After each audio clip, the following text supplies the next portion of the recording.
Je vous apporte le salut de l'Union départementale des retraités, comme d'habitude. Et nous avons tenu notre assemblée générale de l'Union confédérale il y a quelques semaines, qui était présidée par Michel d'ailleurs. Et évidemment, on a abordé toutes les questions qui ont déjà été débattues ici et que Philippe a rappelé. Je voudrais juste insister sur 2-3 choses. On a parlé de la sécurité sociale, je ne reviens pas sur tout ce qui a été dit, mais je voudrais insister sur un point. On entend parler que les cotisations sociales reposent trop sur le travail.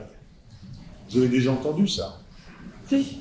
Il y a des débats qui sont faits. Il faudrait trouver d'autres financements que les cotisations sociales. D'ailleurs, on n'entend pas que ça dans les débats télévisés, mais d'autres organisations syndicales qu'il faut en parlent également. Je voudrais insister là-dessus parce que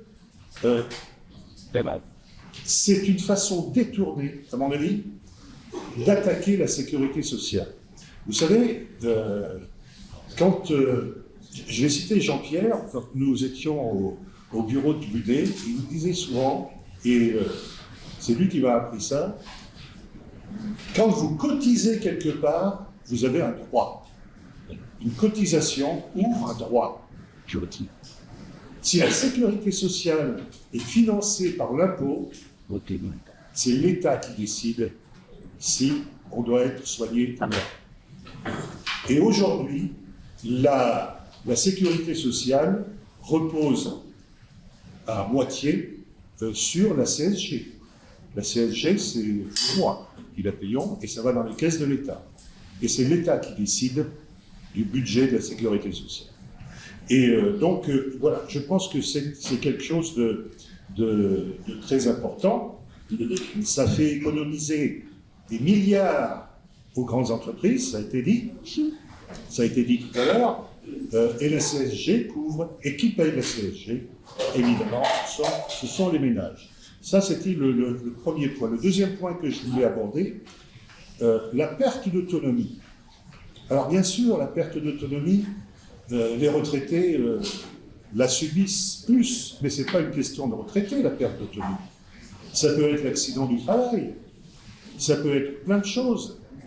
Et donc, pour nous, la perte d'autonomie est un risque de santé au même titre que tous les autres risques de santé et qui doit être pris en charge par la sécurité sociale. Or, que s'est-il passé? Vous le savez, il y a eu la création de ce qui s'appelle la 5e branche de la sécurité sociale. Et c'est une 5e branche, mais pas de la sécurité sociale, puisque c'est financé par une caisse qui est financée par l'impôt. Et on revient à la question de la cotisation que je soulevais tout à l'heure. Je voudrais également vous rappeler que EFO est représenté au Conseil départemental de la citoyenneté et de l'autonomie. Les camarades sont présents ici, où il y a une intersyndicale et où nous essayons, souvent avec succès, de faire en sorte que cette intersyndicale prenne des positions qui soient conformes aux intérêts des salariés en général et des retraités, bien sûr, également.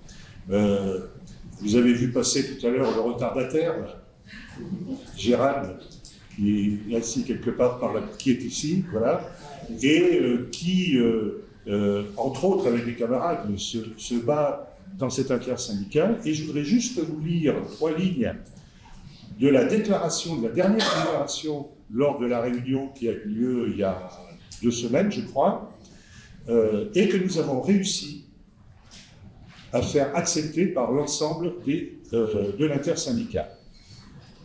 Je vous le lis. Le gouvernement et les médias aux ordres ne cessent de claironner que le problème de la Sécu, c'est l'augmentation intolérable des dépenses et qu'il convient de faire des économies, tant dans le budget de l'État que celui de la Sécu.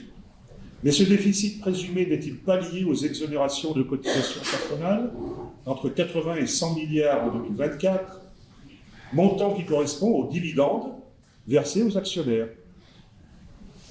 Il y a aussi les 211 milliards versés aux entreprises sans contrepartie et l'augmentation faramineuse des dépenses militaires avec un objectif de 5% du PIB pour, dit-on, préparer une guerre d'ici 5 ans. Je trouve que c'est important qu'on ait pu faire passer cette orientation. Philippe a abordé longuement la question de la guerre, et je n'y reviendrai pas, simplement quand même pour dire que, hélas, c'est pas nouveau. Les guerres sont toujours Pascal, tu es à 6 minutes. Je suis à 6 minutes, et ben alors j'arrête. Les guerres sont toujours les populations et les travailleurs qui en font les frais. Voilà. Michel, comme je vous le disais, a présidé la GLUCR. Il a fini très, très bien en disant que très certainement bientôt, l'UCR serait le cadre de son militantisme nouveau. Alors, camarade, l'UDEP-LISER, on ne va pas faire moins qu'un secrétaire confédéral quand même. Donc, je vous appelle à rejoindre l'Union départementale des retraités dès que c'est le cas. Merci.